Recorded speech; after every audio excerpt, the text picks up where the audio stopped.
é muito orgânico, é muito natural. E hoje eu escutei uma fala engraçada na TV que dizia assim: deixa eu escutar para ver se eu desaprendo um pouco, né? Às vezes a gente se prende em algumas coisas, mas o que a gente precisa é desaprender. Tentar olhar com os olhos do talvez eu possa olhar diferente. Talvez essas nossas certezas tenham outra conotação, tenham outro jeito. Por isso que eu resolvi trazer para vocês palestras muito orgânicas. Às vezes os temas são um pouco polêmicos, mas é o que a gente vive assim, né? E também muito da minha visão, deixando bem claro que o meu trabalho que eu faço aqui não está em cima de estudo, pesquisa ou nada disso. É do que eu vivo dentro do terreiro e como que a gente criou isso daqui. É em cima disso que eu estou falando. E hoje nós vamos conversar sobre as linhas neutras dentro da Umbanda. Gente, as linhas neutras são a identidade cultural do nosso terreiro e de qualquer outro, porque é o que dá o charme, é o que dá a natureza, é o que dá a identidade de cada terreiro.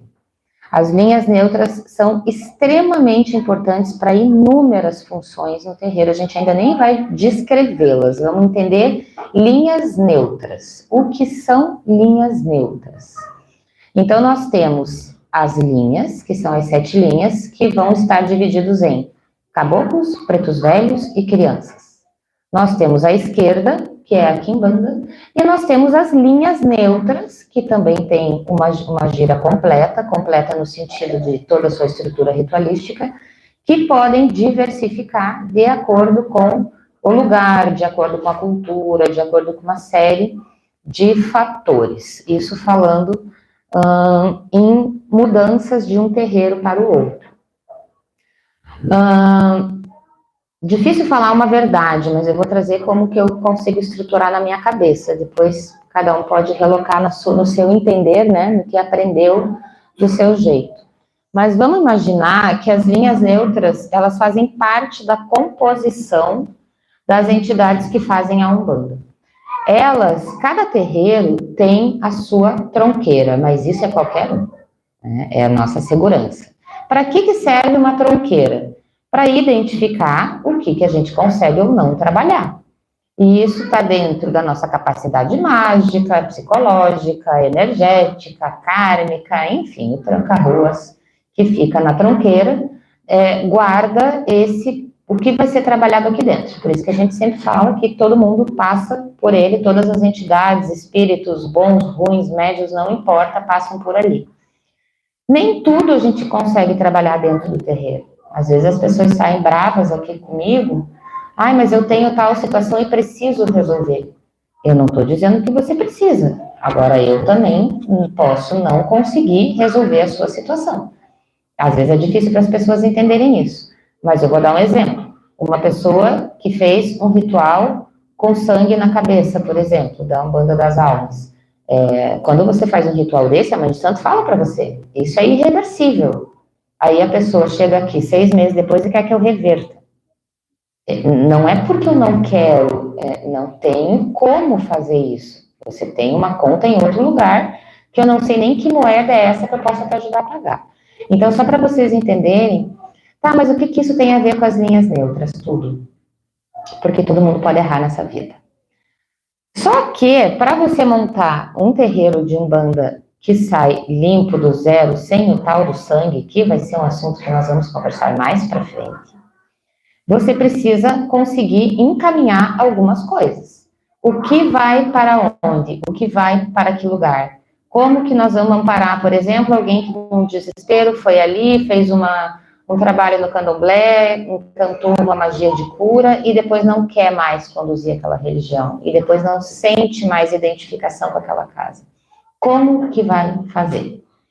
As linhas neutras também conduzem terreiros, por isso que vocês veem terreiro da cigana tal, terreiro do marinheiro tal, terreiro do boiadeiro. São terreiros menos importantes? Claro que não. Mas por que tem o terreiro do caboclo e tem o terreiro de uma linha neutra? Porque o caboclo está tocando uma linhagem pura. Linhagem pura não significa melhor do que a outra. O café é melhor do que o café com leite? tá? Então, não existe melhor e pior, e isso é uma coisa horrorosa de se falar, tá? Então, ele está tocando ali aquela linhagem que vai trazer aquela ancestralidade que está naquele flow. As linhas neutras, quando vão assumir um trabalho desse, fechou aquele terreiro por alguma situação. Tá, e o que eu vou fazer com todos esses médios? Para onde que eles vão? Esses encantados que foram plasmados aqui. Então, como eles não têm uma geometria perfeita devido a essas falhas mágicas, essas linhas neutras têm total condição de ancorar esses trabalhos e dar sustentação. Então, a pessoa foi lá, fez uma cura, retirou um tumor da cabeça no centro de candomblé, foi feito no candomblé. Gente, não existe, certas coisas são irreversíveis. Você tem duas opções, ou você desmancha o trabalho e morre com o problema que você tinha, ou você resolve um jeito de pagar a conta por seu santo o resto da vida. Quem tinha o tumor na cabeça está incomodado em pagar uma oferenda o resto da vida? Talvez não seja isso, talvez a pessoa não goste do elemento. Eu tenho gente que eu já orientei e segue super bem, alimentando seu encantado o resto da vida, todo mês, e sem usar sangue nenhum. Então, existe sim como você está trabalhando, vai fazer o seu trabalho de caridade, vai fazer o seu trabalho no terreiro, e nesse lugar, nesse terreiro de linha neutra, exatamente as mesmas entidades que trabalham aqui vão trabalhar lá. Porém, esses encantados, que vão depender de cada médium, vão precisar ser alimentados por cada médium. Essa é um ponto muito mágico dessa interseção entre cultos, que varia desde a Umbanda, desde a tiazinha que atende em casa, até o candomblé mais raiz, com aquela origem africana ainda bem estruturada. Essas linhas neutras fazem esse desenho. Dentro da construção da Umbanda, as linhas neutras trabalham, então, esse leve trás, porque o que não serviu aqui tem que ir para outro lugar. No nosso terreiro, a gente não trabalha com essa coisa de encaminhar. Tá? Quando a gente fala assim, vamos encaminhar o espírito, vocês acham que para onde? Não é assim, né, gente? A gente não tem uma gaiola, nem no céu nem no inferno, que a gente joga lá o que a gente quiser.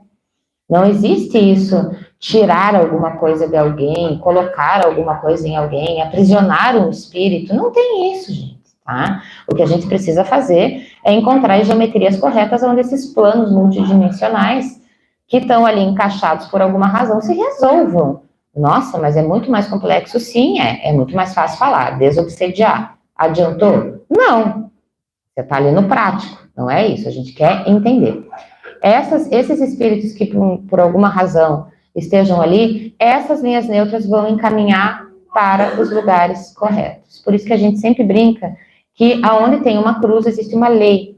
E essa lei, que é essa lei astral, cada um pode aí dentro da sua crença identificar como quiser, existe esse equilíbrio. E esse equilíbrio é feito e mantido pelas linhas neutras. Se só existisse o bem e o mal, não existiria equilíbrio jamais. Então, essas linhas neutras fazem esse movimento entre os terreiros, igrejas e uma série de coisas que vai trabalhar esse dinamismo que é da fé. Porque não importa, gente, Deus é Deus e Ele vai se manifestar para você como você quiser. Então, tá, eu era um bandista, virei evangélica, ai meu Deus, e agora? Tem que fazer sentido. Tudo tem que fazer sentido. E essas linhas neutras vão fazer isso. As principais linhas neutras, usando o termo principal, porque fizeram parte da nossa colonização, então, aqui nesse trabalho de reconstrução, são os boiadeiros. Por que os boiadeiros? Foi quem carregou as grandes boiadas, que atravessou esse país, que entendeu o valor da família e aprendeu muito com todos os povos. É o povo que anda por aí e carrega a família no coração. Grandes mágicos mesmo. A linha de boiadeiro, para mim, é a gira mais poderosa do terreiro no sentido de combate a inimigos. Ah, mas Exu, quem derruba chifrudo é boiadeiro.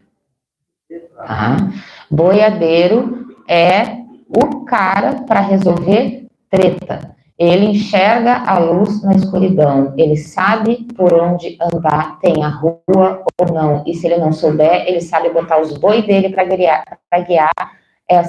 esse caminho. Então, os boiadeiros fizeram muito parte dessa estrutura toda, porque eles não eram os senhores feudais, eles eram os boiadeiros. Eles eram os agentes que estavam ali andando por todos esses lugares e conduzindo essas manadas que até hoje fazem parte da nossa história. Também entra o povo cigano. O povo cigano é a verdadeira prosperidade, é a magia da festa, é a magia da união, é a magia do dar o verdadeiro valor às coisas. É o que vai contra o capitalismo. Como assim? Não é pura ostentação cigana, ao contrário. Uma vez a Esmeralda me contou uma coisa assim. Ela tinha muitas joias. E ela me falou que existe uma coisa muito estranha, que é esse termo roubar. Porque quem foi que pegou essa pedra lá na natureza e extraiu esse metal? Tá, aí foi lá e construiu aquela joia que vai deixar trancada dentro de uma caixa? Não. Ela fala que a joia queria fugir da caixa, encontrou ela no caminho para encontrar essa pedra com o sol, fazer brilhar e passar essa magia para frente, usar a magia dessa pedra. Que quem estava roubando a magia daquela joia era quem estava mantendo uma geometria sagrada, uma lapidação de um cristal com ouro, um orgonite, um elemento mágico dentro de uma caixa. E ela virava toda a história. Como o cigano voz, ele também falava o mesmo dos cavalos, que ele roubava por aí. Né? Cavalo não é para ficar amarrado. O cavalo tem que andar, o cavalo que nos conduz. Então, essa entrega no destino, esse entender, os ciganos, eles trazem a nossa liberdade sem que a gente fuja do nosso karma. São grandes detenções do que a gente realmente precisa e dão sentido à nossa riqueza, e à nossa união, e ao nosso bando, e ao coletivo. A linha do cigano a gente tem hoje é extremamente importante para o equilíbrio do terreiro, até para trabalhar isso, o que queremos, o que temos, o que somos, aonde vamos e por quê. O que é a tal liberdade e o que fazer com ela. Então, os ciganos trazem toda essa magia, esse mistério, inclusive os encantos de nos ensinar tudo sobre pedras, sobre a natureza, sobre o poder das coisas mais simples. E também cultuar as grandes coisas como elas realmente deveriam ser cultuadas e não existe dinheiro na mão de cigano, existe barganha, existe regalo, existe trocar uma coisa por outra. Cigano nunca carregou dinheiro. Eles querem coisas. Que coisas? O que eles precisam usar. E assim vai indo essa falange que vai nos ajudando e renovando os nossos conceitos do que realmente queremos, manter a nossa liberdade sadia e coerente ao nosso destino. Aí a gente tem mais linhas. Uma delas é a linha de marinheiro. Linha de marinheiro, a gente pensa, mas são os marinheiros do mar? É todo o povo d'água. É o povo que se movimentou pelas águas. É o povo que não é aquele que determinou o caminho do navio, mas é aquele que fez o navio chegar aqui. É o pescador que vive metade da sua vida no mar, outra metade da sua vida na terra. É o equilíbrio entre você viver sem o pé no chão, é você acessar o equilíbrio emocional. Os marinheiros vão trabalhar essa batalha, que é a batalha das emoções, vão trabalhar solidão, saudade, depressão, angústia, ansiedade. Então, a linha mais forte para trabalhar nossas questões emocionais sempre vão ser os marinheiros, os faroleiros e todo esse povo que vive da magia do mar, que faz parte de toda essa condução também, que circula essa aruanda compondo toda essa turma que faz esse suporte no trajeto da energia do terreiro, como aqui para a gente, a linha de marinheiro vem mais forte do que a linha de boiadeiro. Por quê? Porque a gente vive numa ilha, não é? Como existem várias outras linhas, como o povo do Oriente. Quem era o povo do Oriente? Não éramos só nós que íamos às Índias, as Índias também vinham a nós.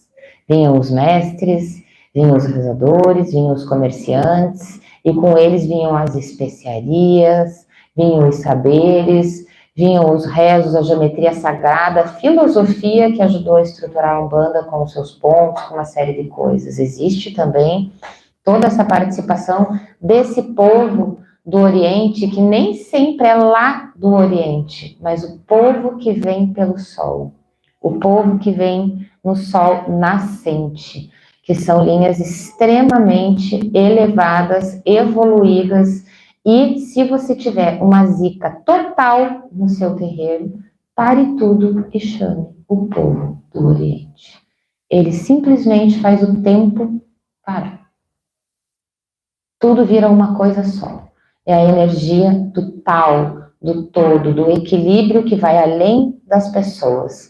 Então, a energia mesmo, esse fluxo energético do terreiro, o povo do Oriente estabiliza, equaliza e torna esse ambiente nessa a frequência adequada que precisa para se manter como deve, independente da gente estar bem ou não, é a estrutura para manter a nossa energia. Tá, mãe Alice, mas essas são só as linhas principais. Exatamente. A gente ainda tem uma série de outras falanges, como, por exemplo, a falange dos malandros, que entra aí toda uma gama do jeitinho brasileiro, do jogo de cintura, do dendê de uma boa prosa, de uma boa conversa, do que nem sempre a inteligência a inteligência mental é a armadilha. Aonde que está o teu dendê? Aonde que está o teu jabaculê? Como que você consegue trazer a beleza para o que realmente é belo?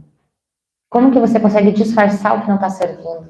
Se adaptar, jogar para o ladinho aquilo que não serve. Gente, malandro é a vibe do macumbeiro. Aí eu vou ali resolver uma oferenda e passou, tá passado, já passou. Você sabe que tá ali, mas deixa ali, não vai poder fazer nada mesmo. O malandro é isso. O malandro é a gente ter a malandragem de saber lidar com as nossas próprias questões. Nossa, a gente quase não chama a linha dos malandros no terreiro, mas eles estão ali. Os mendigos. Quem aqui não mendiga o tempo inteiro? Quero isso, quero aquilo, ai não tenho, ai não consigo, ai não posso, ai isso, ai me arra... Mendigo. É a falange dos mendigos, aqueles que vêm para pedir, pedir, pedir. Os pedintes é uma grande falange, que também trabalha em rebanho, trazendo o que as pessoas? Força vital. Você se arrasta tanto no chão que a hora que você levanta novo. Mendigo se arrasta no chão, trabalha humildade de médium. Ai, mas essa linha eu não gosto, lambe chão, lambe, bota a moeda na boca, bota, come a touca do cigarro, toco. Come mesmo. Por quê? Você vai continuar reclamando? Ah, eu senti o gosto de comida podre na boca. Bem-vindo. Você vai reclamar do arroz que não estava bom na tua panela hoje? Mas eu não tinha nada para comer. Você pediu para alguém? Você teve humildade? Tá? Todas essas faces são importantes dentro da gente. Então, a falange dos mendigos também está ali presente. Temos a grande fraternidade dos médicos, médicos da terra, médicos que atuaram, que têm essas especialidades, e lá em Aruanda eles seguem o seu trabalho. Sim, gente, existem grandes tecnologias que são completamente coparticipantes entre aqui e o outro plano. As cirurgias espirituais são feitas realmente por médiuns, existem hospitais imensos no outro plano, e sim, também bebemos dessa água. Porém, os médicos que trabalham no terreiro nem sempre são os chiques, né? Bezerra de Menezes, aqueles chiques. O Dr. Roberto era guerrilheiro. Ele opera com prego, cola e fio dental. Tá? Então, mas ele era um médico de guerra. Ele usa os elementos da Umbanda. É uma das entidades mais complexas que eu trabalho, e para mim a linha de cura física é a mais difícil de todas. Quem já trabalhou com cura sabe do que eu estou falando. Cirurgias espirituais de cura são extremamente sérias. Não existe curar alguém, existe você tirar a energia dessa pessoa de um lugar e passar para outro, ou chamar um encantado para perto dela. Só cabe a Deus e a sua existência o quanto você deve adoecer ou não. Então, esses trabalhos são extremamente complexos, podem haver erros graves e pode levar, sim, o médium mesmo a adoecer. Por isso, a gente cuida muito com esse tipo de trabalho aqui no terreiro, e exige um grande preparo mediúnico que nós aqui não damos tão atenção, não é o nosso foco, porque realmente exige uma seriedade, e eu acho que nem todo lugar precisa fazer tudo. Nós temos um hospital no Ribeirão da Ilha fantástico, eu não preciso ter mais um hospital aqui dentro se a gente tem um dos melhores hospitais espirituais do país dentro da nossa ilha. Então, eu não preciso ter aqui dentro, porque a gente tem essa porta. Ainda existem muitas outras linhas dentro. Uma vez eu perguntei para o pai Fernando, e não existe a falange dos piratas? posso chamar os piratas? Ele falou, não, chama que eles vêm. Não fala isso para a mãe Alice, porque ela já está chamando, né? A gente já chamou os piratas. O que que os piratas trazem? Tá, quem é dono do mar? Quem determina essas regras? Vocês estão indo roubar terra. A gente não quer terra, a gente só quer comer, a gente só quer uma ilha para se divertir. O que que vocês querem? Quem é o dono do mar? Os piratas aqui dizem que eles são os verdadeiros donos do mar, o povo originário do mar. Então, aí começa toda aquela confusão. Então, os piratas a gente já chamou no terreiro, por estudo, como a gente também tem a falange dos artistas. Como assim artistas? Sim, artistas. A arte é a cura dessa geração. E sim, mas a mãe Alice é doida, eu só não sou doida não, o pai Fernando cansou de chamar Raul Seixas no terreiro. Claro que não é qualquer artista, são artistas que vêm já dentro dessa egrégora e tem coisas a compartilhar, tem momentos específicos, tem toda uma estrutura para você estar atuando junto com essas pessoas que desencarnaram há tão pouco tempo, mas foram grandiosos. Então, a Umbanda, ela não pensa assim, mas ele não tem tempo suficiente para isso. E esse mundo tem tempo suficiente para curar? Será que aquela pessoa que nunca entrou no terreiro, quando sente uma energia de uma Elis Regina cantando aqui dentro, será que talvez não seja a maior cura que ela precisa? Mas isso é uma pira. Eu não estou procurando uma coisa que não seja uma pira, eu estou procurando a cura de cada um. Então, aqui a gente abre tudo.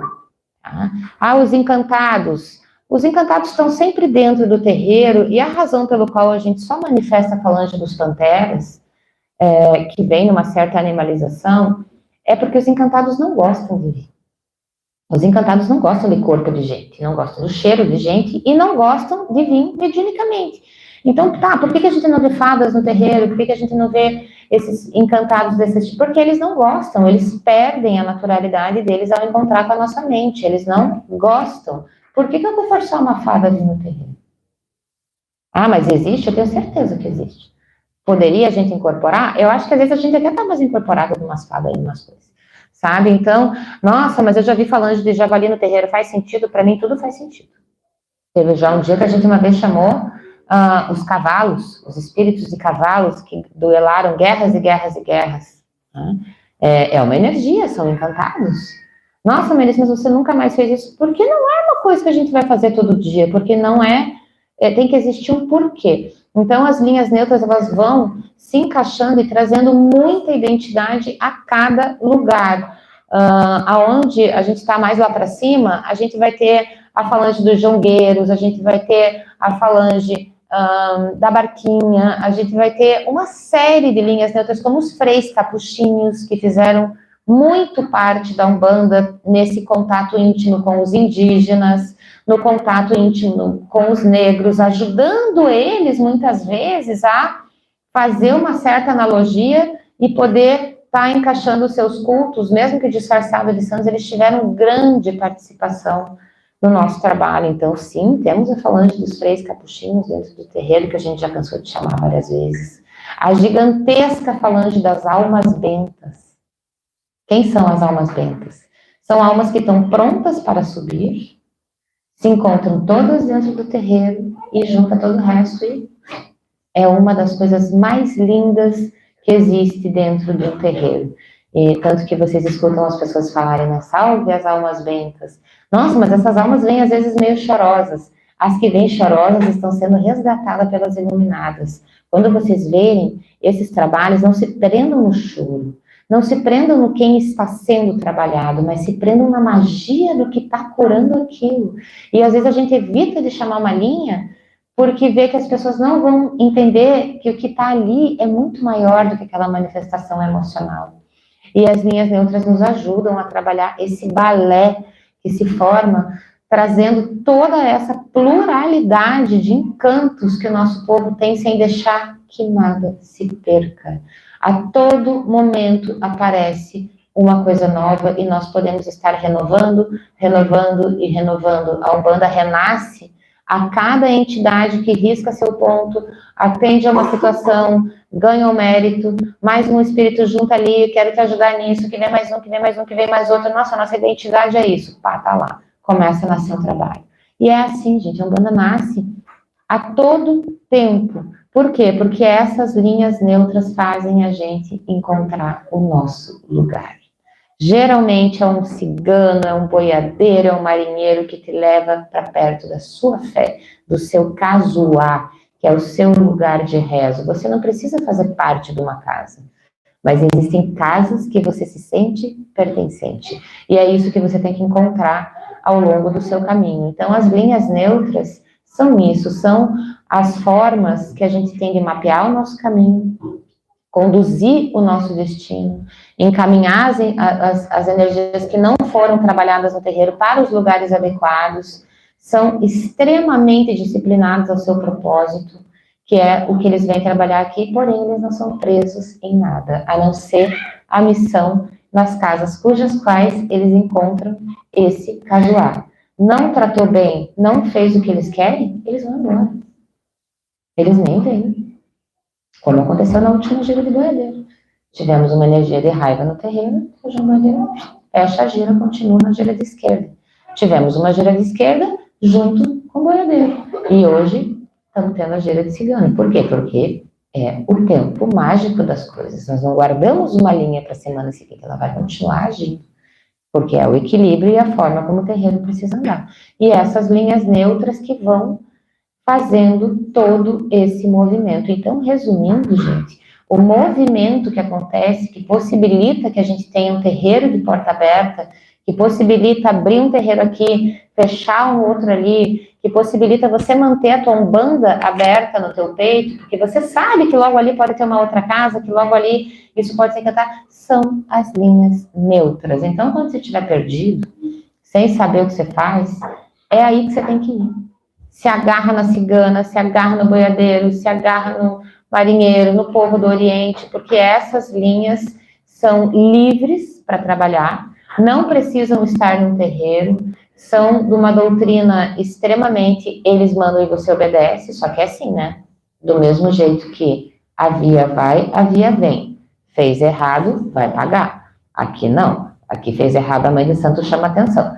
Fez errado sozinho em casa, os próprios guias tem o seu jeito de corrigir. Então, por isso que a gente busca ter o terreiro, né, para não precisar pagar algumas coisas e atuar com magia sozinhos. Mas as linhas neutras sempre vão ajudar vocês, às vezes, por mais que não de forma tão simples fora do terreiro, mas sempre vão estar encaminhando vocês por um bom caminho. Ou não, porque se precisar encaminhar vocês para você cair logo no buraco e parar de perder o caminho, eles vão fazer. E você agradece. Porque o mesmo boi que chifrou você para dentro de um buraco, logo atrás vem o boiadeiro que tá com o laço para te tirar de lá. Tá? E para tirar você de um buraco, não adianta espada, não adianta escudo, não adianta rezo. É no laço. Tá bom, gente? Então, boa gira para todos. Pessoal de casa, até a próxima. Semana que vem tem mais.